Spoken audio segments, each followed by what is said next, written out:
মানুষ যখন কোনো শক্তি লাভ করে তখন সে নিজেকে বলশালী মনে করে। শক্তি লাভ করলেই তার মধ্যে অহংকার চলে আসে, অভিমান চলে আসে।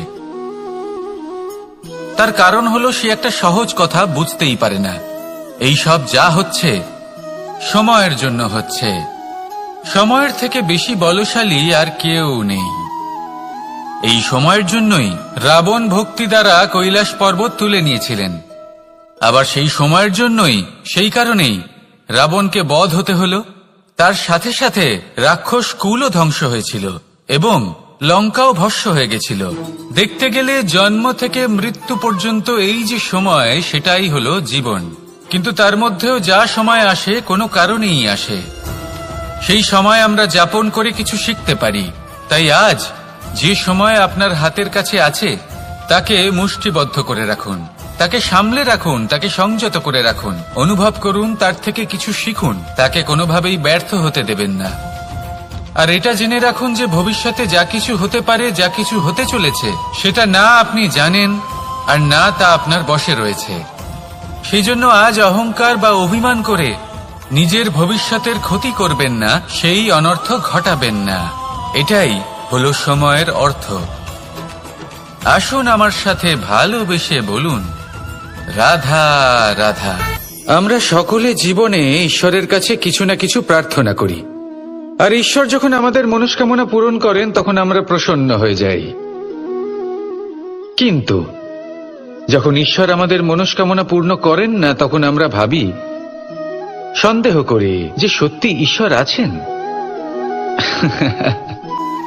আপনাকে একটা কথা বলি, আপনি যদি ঈশ্বরের সম্মুখে নিজের ইচ্ছে বা মনস্কামনা রাখেন আর ঈশ্বর তা পূরণ করেন, তার অর্থ হলো ঈশ্বর এটা জানেন যে আপনার তার প্রয়োজন রয়েছে।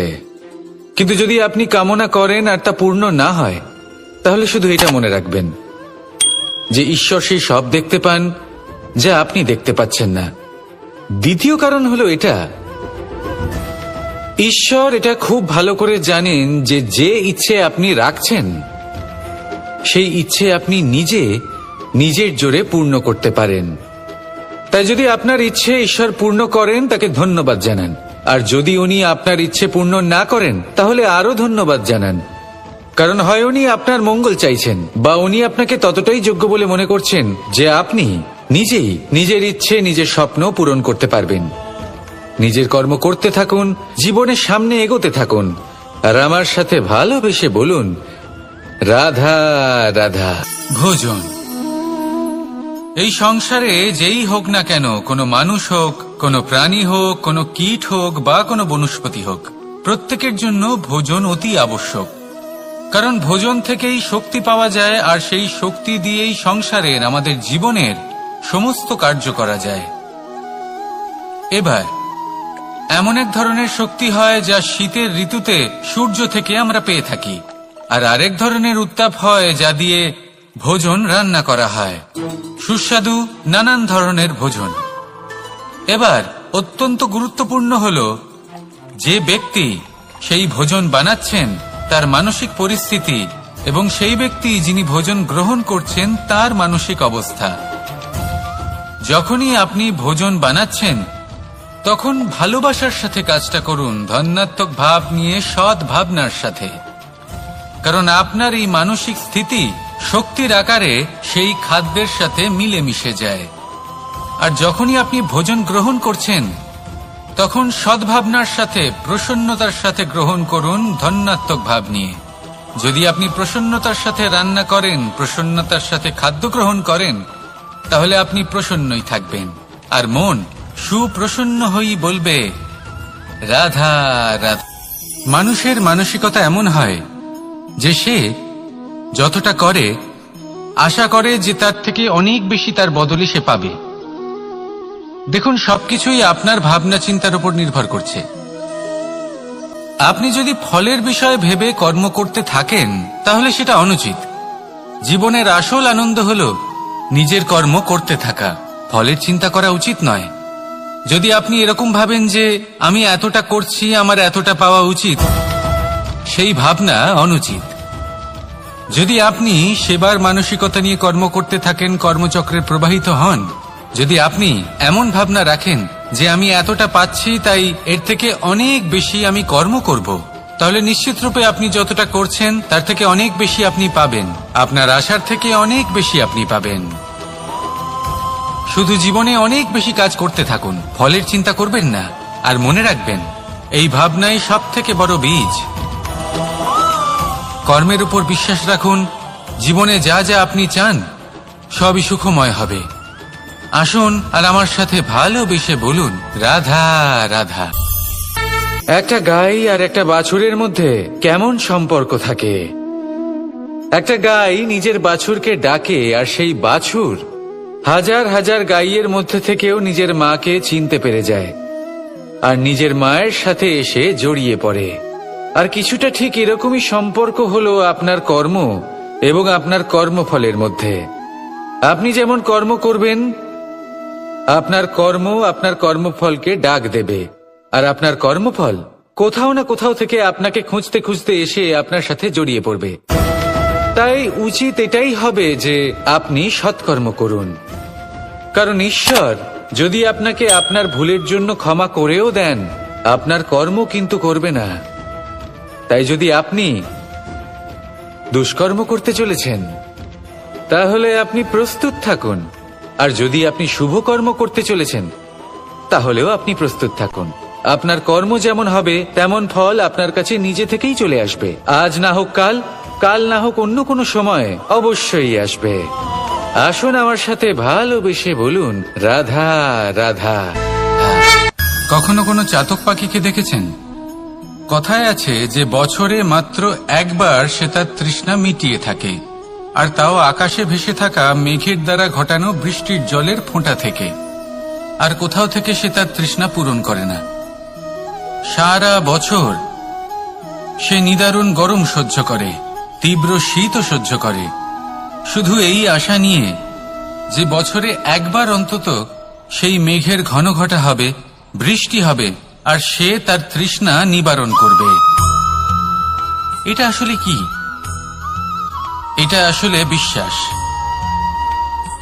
সেই বিশ্বাস যে বছরে একবার সেই মেঘ আসবে তৃষ্ণা নিবারণ করতে।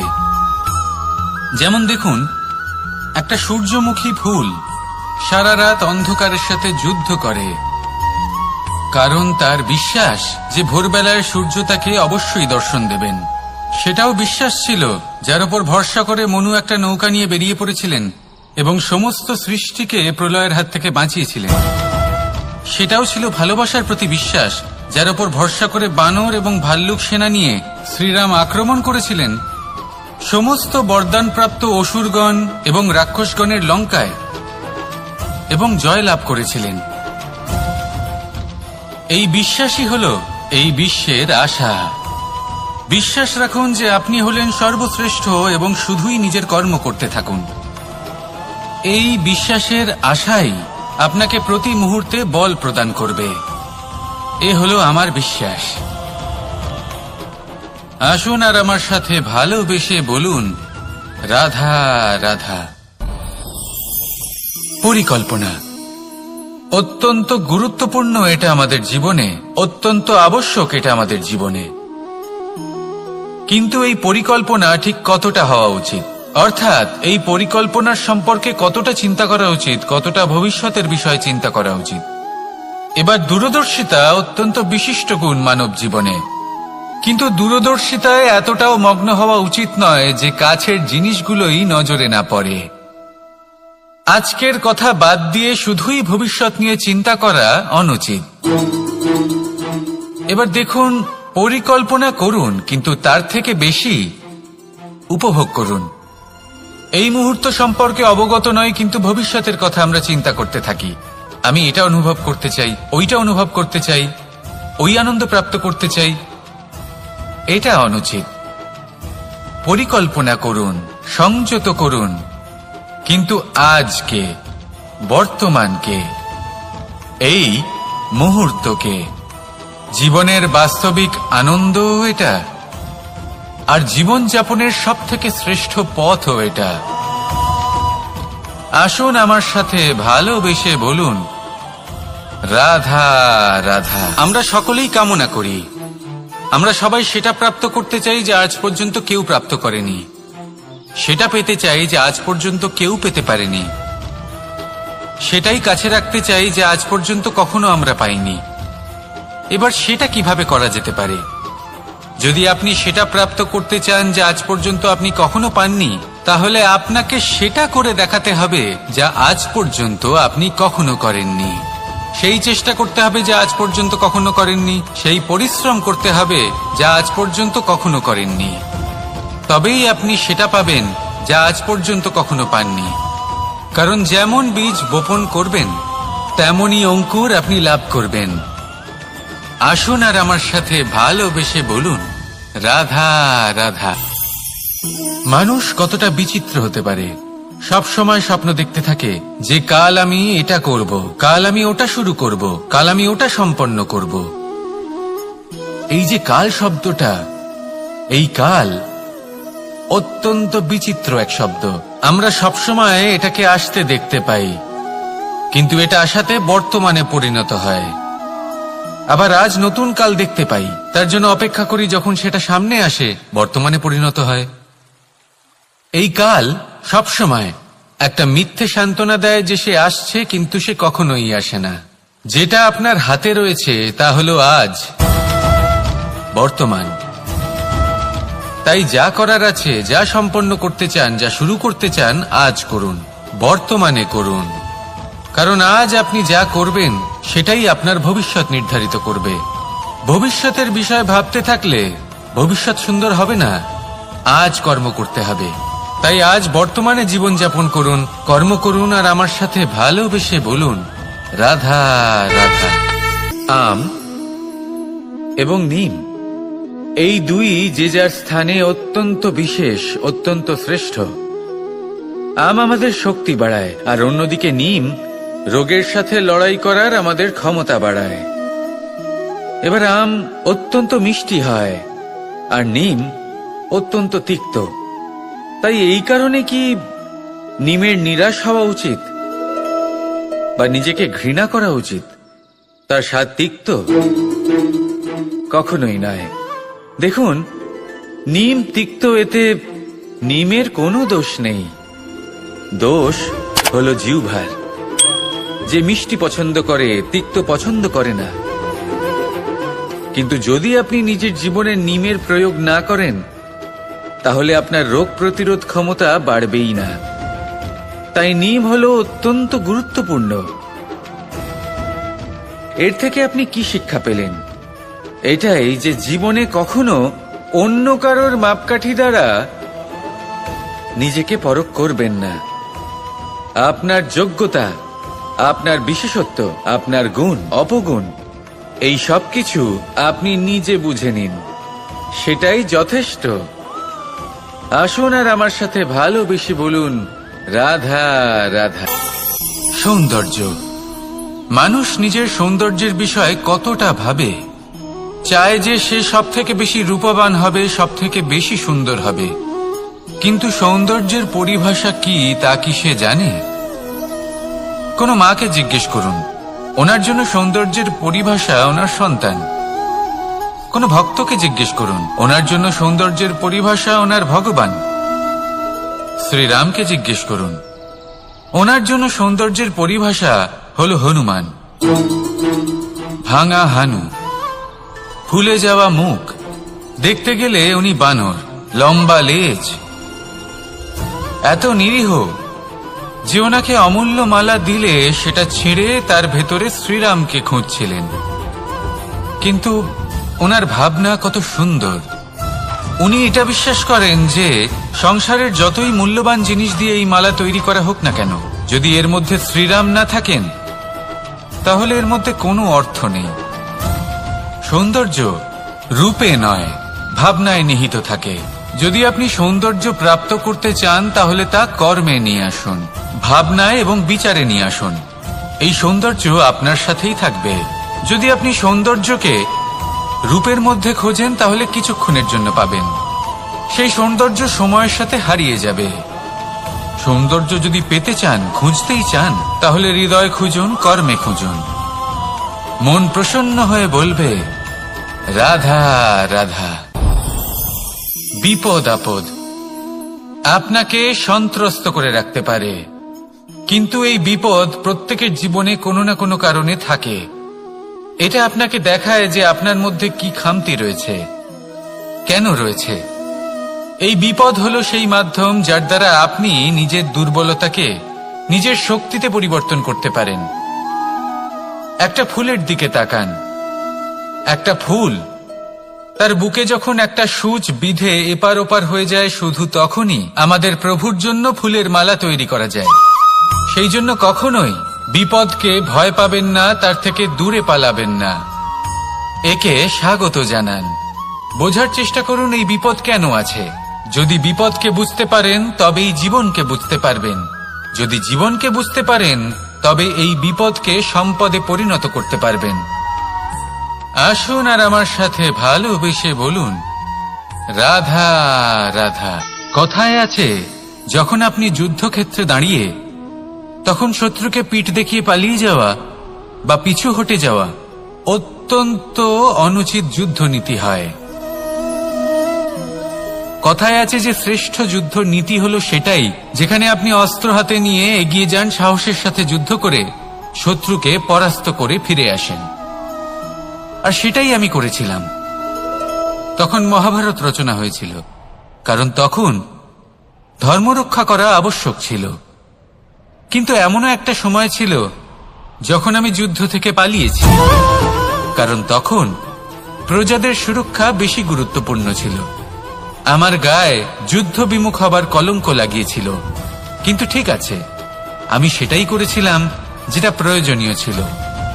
শ্রীরামও লঙ্কা গিয়ে রাবণকে হত্যা করার পূর্বে 4 মাস ধরে অপেক্ষা করেছিলেন।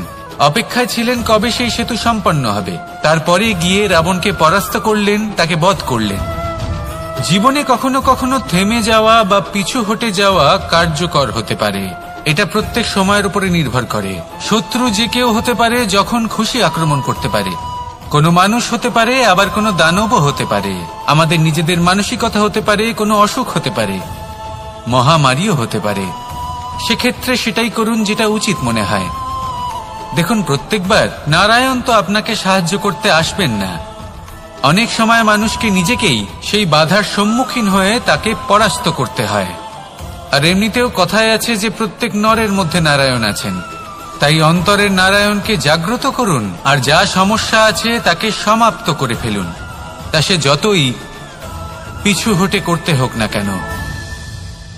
আসুন আর আমার সাথে ভালোবেসে বলুন রাধা রাধা। অনেক সময় এমন হয় যখন মানুষ আমাদের সত্যকে অস্বীকার করতে থাকেন আর মানুষের মিথ্যে কথাগুলিকে গ্রহণ করেন, তাও আবার অত্যন্ত সহজে। তখন আমাদের খুব দুঃখ হয়, বড়ই ক্রোধ হয় মানুষের এই মানসিকতা নিয়ে।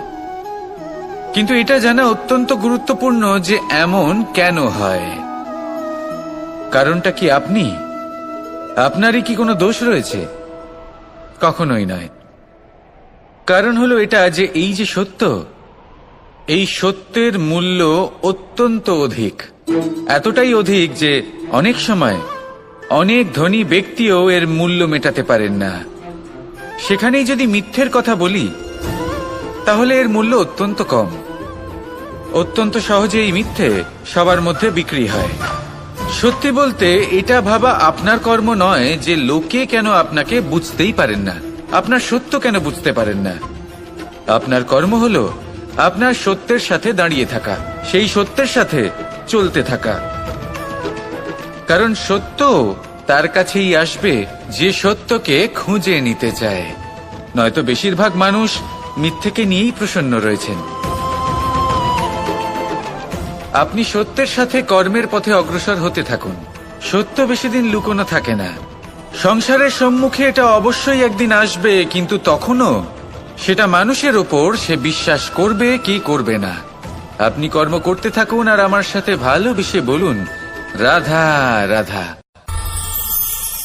ব্যায়াম, এই শব্দ আমরা সকলে শুনেছি, আর এটা সারা জীবন আমাদের সাথেই থাকে কোনো না কোনো রূপে।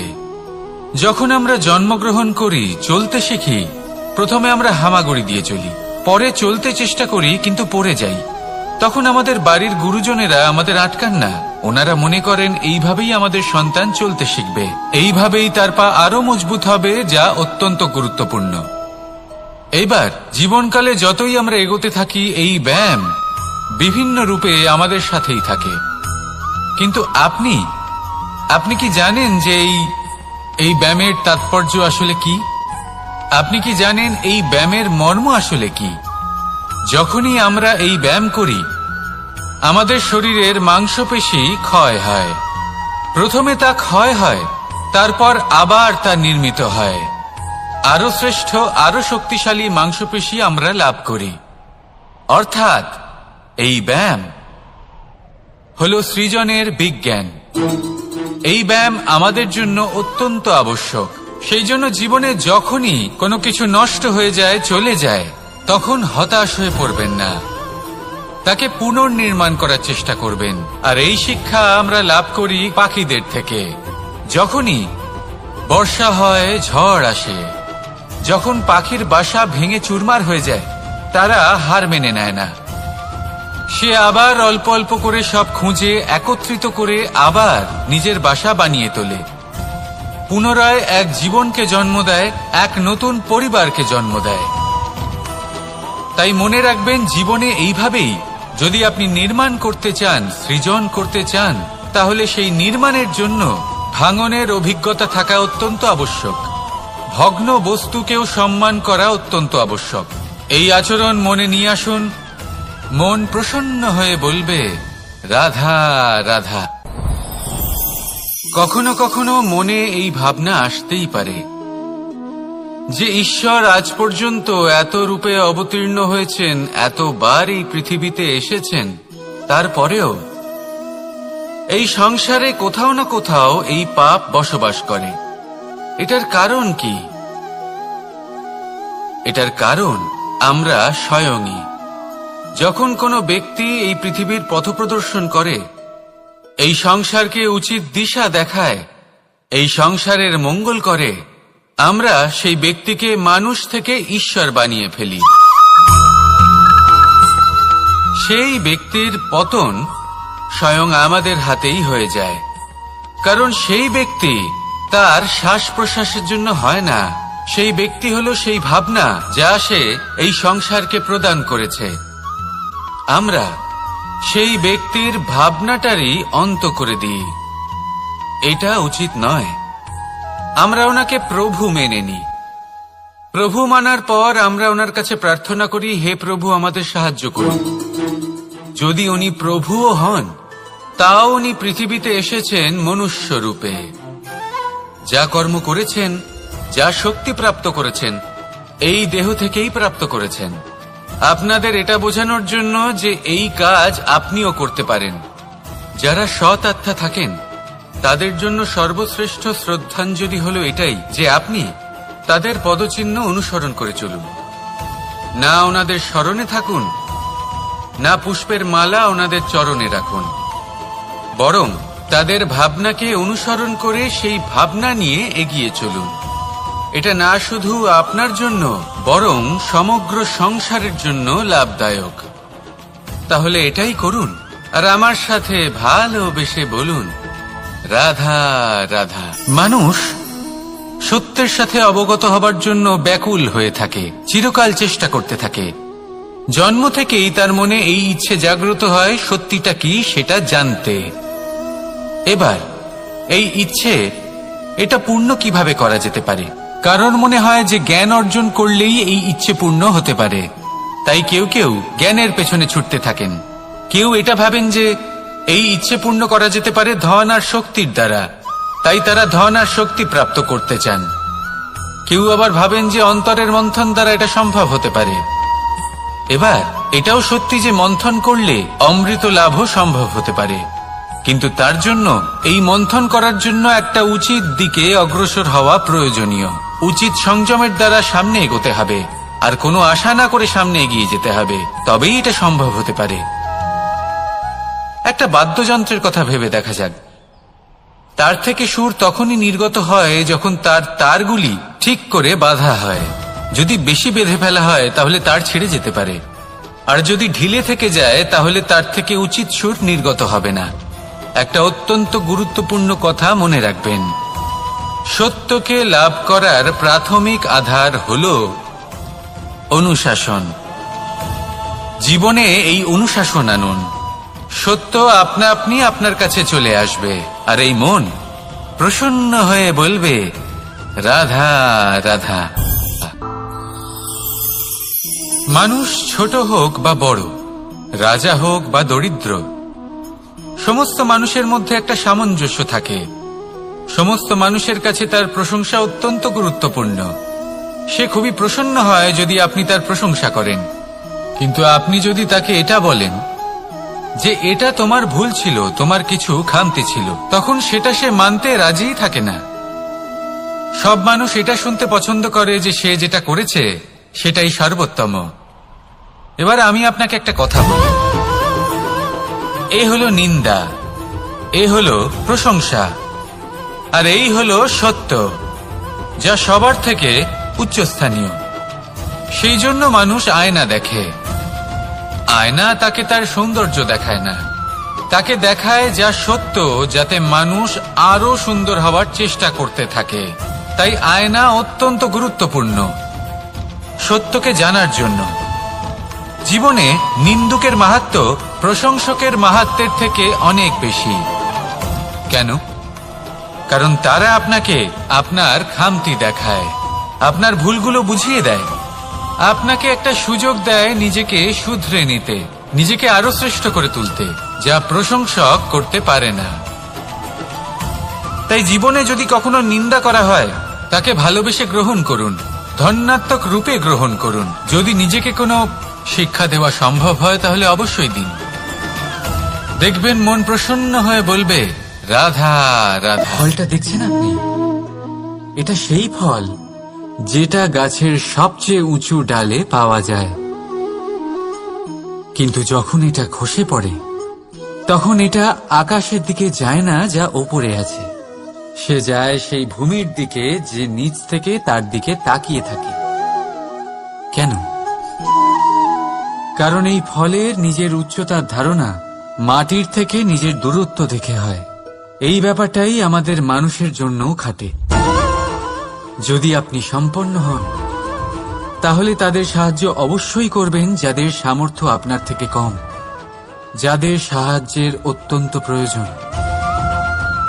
আপনার সামর্থ্য বেশি কারণ তাদের আপনার থেকে সামর্থ্য কম।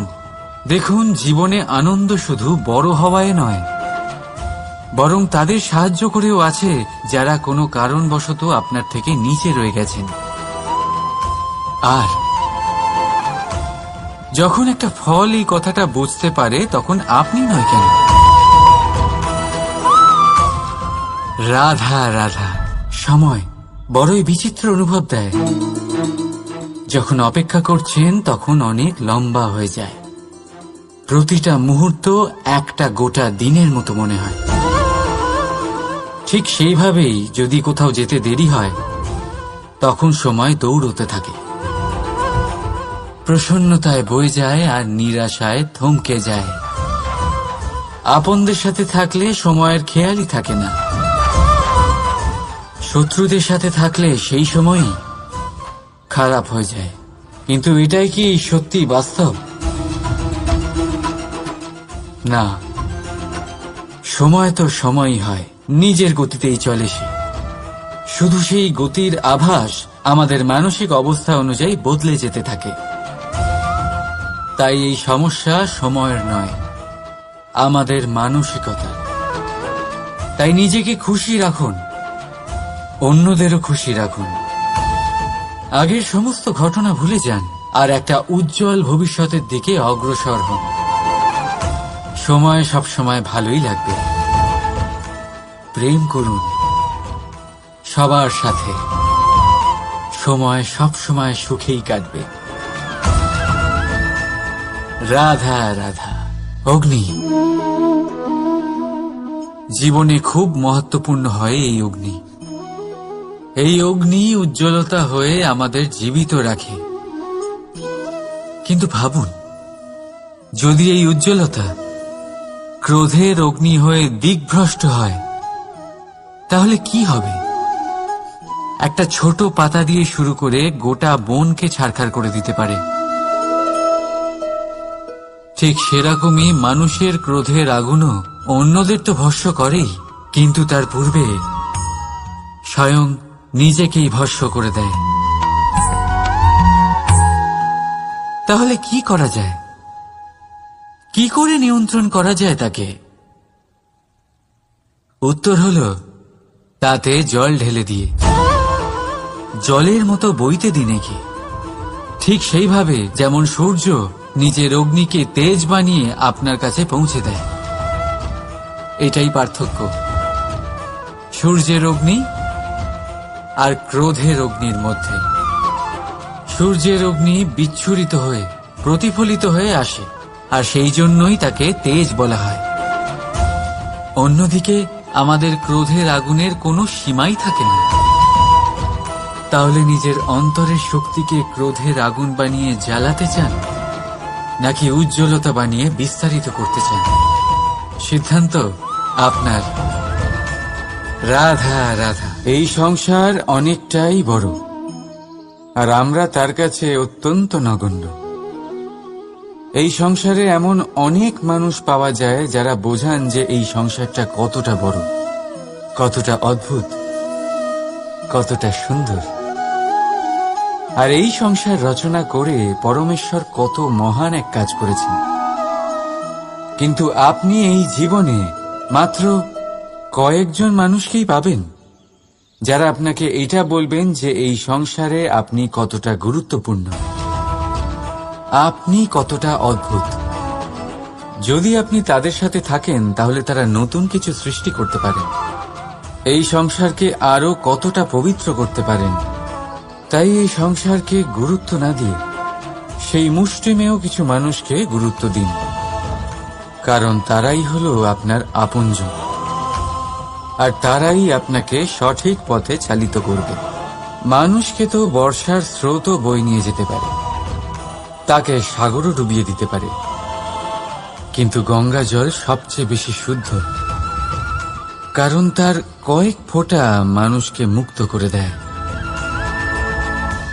রাধা রাধা। এ হলো একটা পাতলা সুতো। ভাবছি যদি এটা দিয়ে আমি পোশাক বানাই তাহলে নিজের জন্য কত সুন্দর একটা পোশাক বানাতে পারবো। কিন্তু যদি এটা আমি... চিন্তা করবেন না,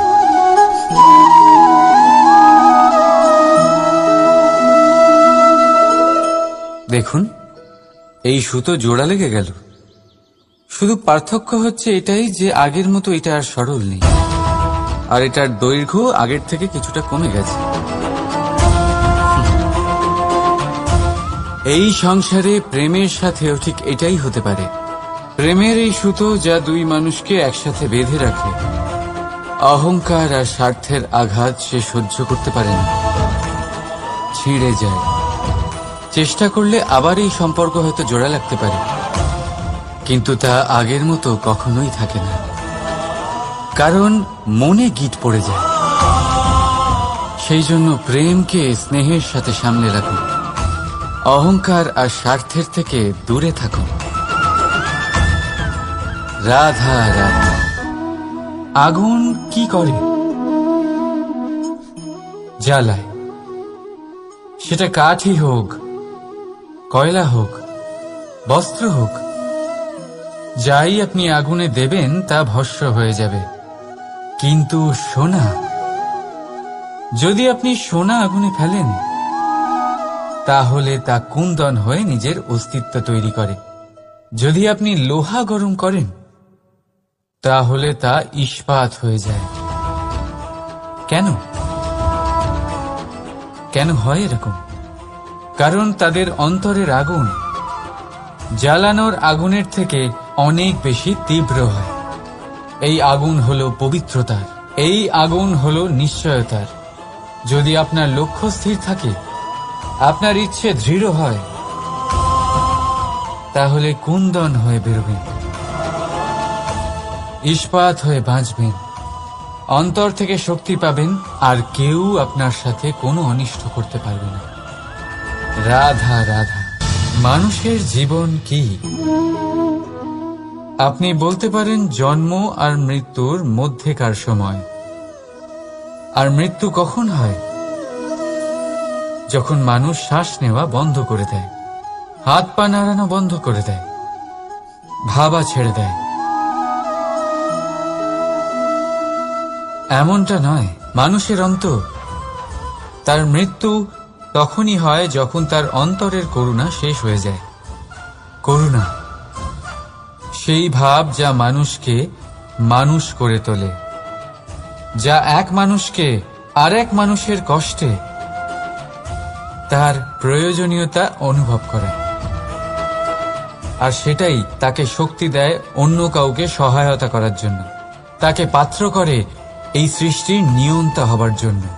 দেখুন, এই সংসারে মৃত্যু কেবলমাত্র একবারই হয়, তাই তার আগে কেন মরব? এই করুণাকে কেন মারব? নিজের মনুষ্যত্ব বজায় রাখুন। মৃত্যুর পরেও আপনি জীবিত থাকবেন। রাধা রাধা। এটা হলো সূচ, আর এটা হলো তলোয়ার। এবারে আপনারা বলুন, আপনাদের দৃষ্টিকোণ থেকে এই দুই বস্তুর মধ্যে কোনটা বেশি শক্তিশালী আর গুরুত্বপূর্ণ হতে পারে? আপনি বলবেন তলোয়ারই সবচেয়ে শক্তিশালী বা গুরুত্বপূর্ণ। আচ্ছা, মানলাম যে তলোয়ার বেশি ভারী হয়। তলোয়ার আপনাকে যুদ্ধে বিজয়ী করে, যুদ্ধে শত্রুর বিনাশ করে, কিন্তু তলোয়ার দিয়ে আপনি কখনো আপনার বস্ত্র সেলাই করতে পারবেন না। যদি আপনার পায়ে কাঁটা ফুটে যায়, তা আপনি তলোয়ার দিয়ে বের করতে পারবেন না। আপনাকে সূচের ব্যবহার করতেই হবে। এবারে বলুন, তলোয়ার পেয়ে যাওয়ার পরে এইভাবে সূচকে হারিয়ে ফেলা কি ঠিক হবে?